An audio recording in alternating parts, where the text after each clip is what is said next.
Tuan Yang Di-Pertua, aspek integriti merupakan satu aspek yang cukup penting, terutamanya dalam rangka pembentukan sesebuah kerajaan. Ianya bagi memastikan agar mereka yang diberikan amanah untuk mengemudikan pentadbiran negara adalah mereka yang bersih dan tidak ada rekod integriti yang buruk, terutamanya jenayah rasuah. Ya, saya teruja Kota Baru apabila belum start lagi, Judutung. Saya amat teruja sebelum masuk topik lain. Kenyataan awal yang telah dikeluarkan oleh Yang Berhormat Tambun setelah beliau dilantik menjadi Perdana Menteri yang ke-10, iaitu sebagaimana dilaporkan dalam berita harian pada 24 November tahun 2022, yang memetik Datuk Seri Anwar Ibrahim menegaskan pendirian Pakatan Harapan dalam isu itu adalah jelas, iaitu tidak melantik mana-mana ahli parlimen yang didakwa di mahkamah. Dan disebut quotationnya, ada beberapa isu teras yang kita tidak boleh kompromi, iaitu tadbir urus baik, usaha anti rasuah dan juga kebebasan kehakiman. Saya juga ingin merujuk kepada beberapa pandangan yang diberikan dan dikeluarkan oleh rakan-rakan saya daripada pihak kerajaan. Saya minta laluan. Salah satunya, terima kasih sahabat saya. Kita sama-sama penyokong Liverpool. You never walk alone. Saya tanya, berkenaan dengan isu integriti, apakah pendapat Yang Berhormat pendapat yang sama berkenaan pemberian sedekah kepada pengundi-pengundi semasa pilihan raya? Itu isu tidak berkaitan di sini. Saya ingin memetik Yang Berhormat Datuk Yang Di-Pertua, satu kenyataan daripada rakan kita daripada pihak kerajaan.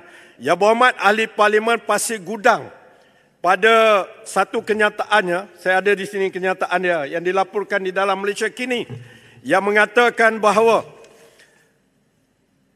beliau menyeru Perdana Menteri, Ahli Parlimen Pasir Gudang menyeru Perdana Menteri Anwar Ibrahim tidak melantik ahli parlimen yang menghadapi pertuduhan rasuah dalam kabinet. Ahli Parlimen PKR itu berkata dia berkempen dalam pilihan umum ke-15 berdasarkan dasar utama Pakatan Harapan untuk memerangi rasuah. Dan ini petikan dia, saya mohon Perdana Menteri Anwar Ibrahim supaya tidak melantik ahli-ahli parlimen yang ada kes mahkamah dalam pertuduhan rasuah dan pecah amanah menjadi menteri di dalam kerajaan perpaduan. Kriteria ini, kata ahli parlimen Pasir Gudang, hendaklah digunakan secara adil, sama ada tidak kira dari PH ataupun dari BN atau parti-parti gabungan politik lain yang berada di dalam kerajaan perpaduan.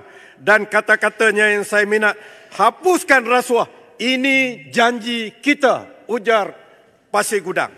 Saya juga ingin memetik seorang lagi anggota pentadbiran yang juga saya hormati, seorang peguam, Ahli Parlimen Setiawangsa, yang dilaporkan dalam laporan yang sama mengatakan bahawa Ahli Parlimen Setiawangsa berkongsi pandangan yang sama dengan Pasir Gudang.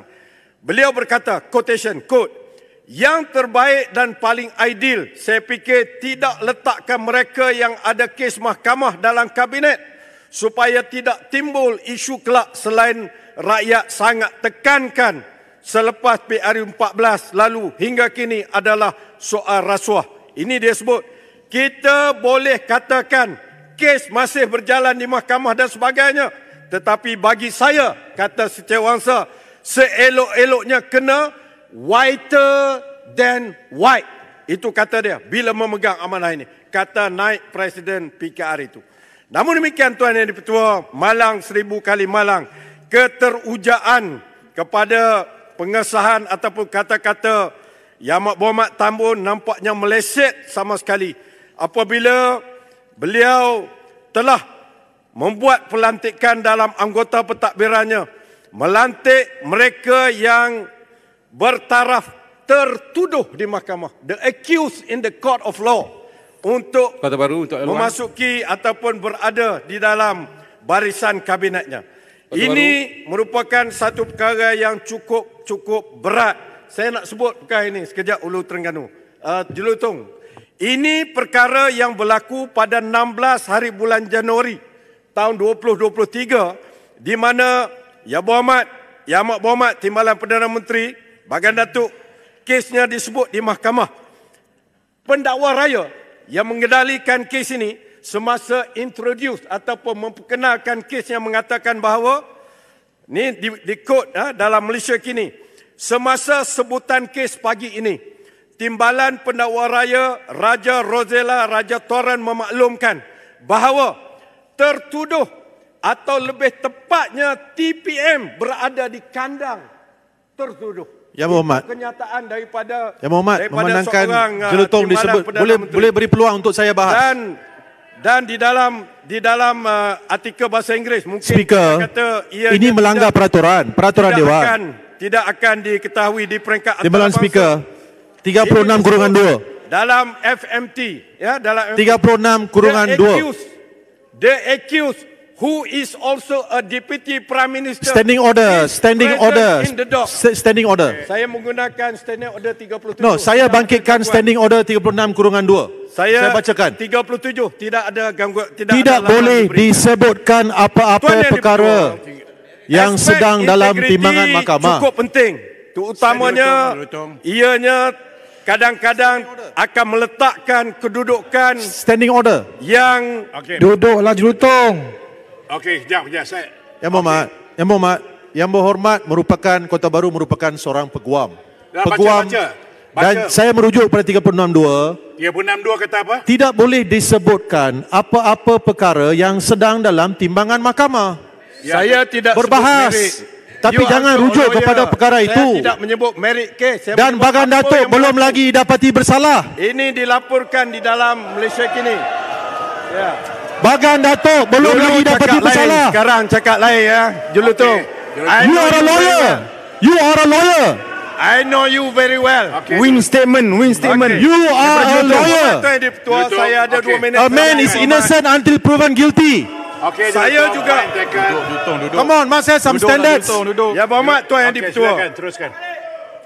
Atas dasar ini, Kota Baru lalu saya mengatakan bahawa Jelutong teruskan. keadaan yang berlaku ini iaitu mereka yang menjadi anggota penting pentadbiran dibenarkan memegang jawatan sedangkan mereka mempunyai kes mahkamah, meletakkan pegawai-pegawai perundangan dan kehakiman dalam keadaan yang amat sukar.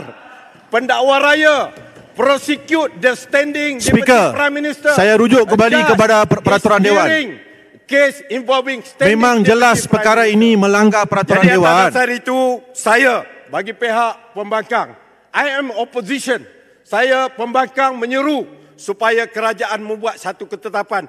Adakah boleh dibenar seorang anggota pentadbiran yang berada di ranking nombor 2 dibenarkan bertugas sedangkan beliau mempunyai kes di mahkamah. Saya ingin merujuk satu keadaan. Sekejap, Uzul Terengganu. Saya ingin merujuk satu petikan. Semasa Bagan Datuk mula-mula dituduh di mahkamah dalam tahun 2018, pemuda UMNO telah membuat satu kenyataan. Pemuda UMNO gesa Zahid cuti seketika. Ini gesaan pemuda di parti beliau sendiri. Ini menunjukkan bahawa apa yang dikatakan oleh Speaker, pemuda UMNO, saya menggunakan peraturan Dewan sekali lagi. pergerakan Berulang pemuda kali UMNO perkara hari ini ini diulangi. menggesa. Yang buat rolling speaker Isu bukan kes mahkamah. Datuk Jelutong Seri- bukan speaker. Okey. Tolong buat ruling, Tuan Speaker. Kalau Kota Baru saya bagi sebenarnya tambahan. Saya dengar apa Terima dia kasih. apa. Silakan. Pemuda UMNO mengatakan dalam Kota kenyataannya, Baru.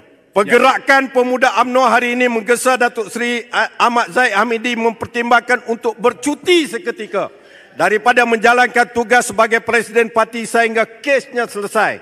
Bagi pemuda, rehat menjalankan tugas bukan bererti beliau bersalah, tetapi beliau seharusnya diberi peluang untuk memfokuskan usaha membersihkan namanya di mahkamah dengan 45 tuduhan yang dihadapinya.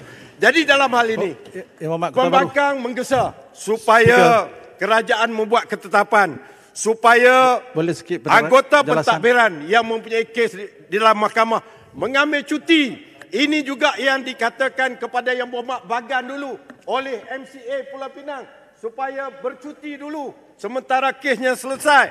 Kerana walaupun kita tahu, dan satu lagi perkara yang kita nak panduan daripada kerajaan, anggota pentadbiran yang berhak mendapat outrider ataupun kawalan polis boleh menggunakan kawalan polis semasa pergi menghadiri mahkamah apabila beliau berhadapan dengan kes.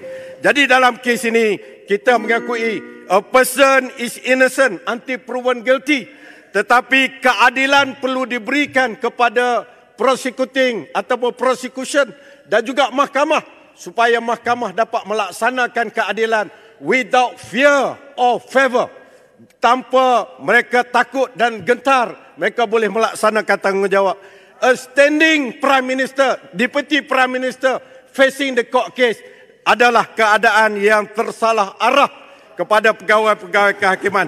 Oleh sebab itu saya menyeru supaya kerajaan mengambil ketetapan yang sebenarnya dalam hal ini.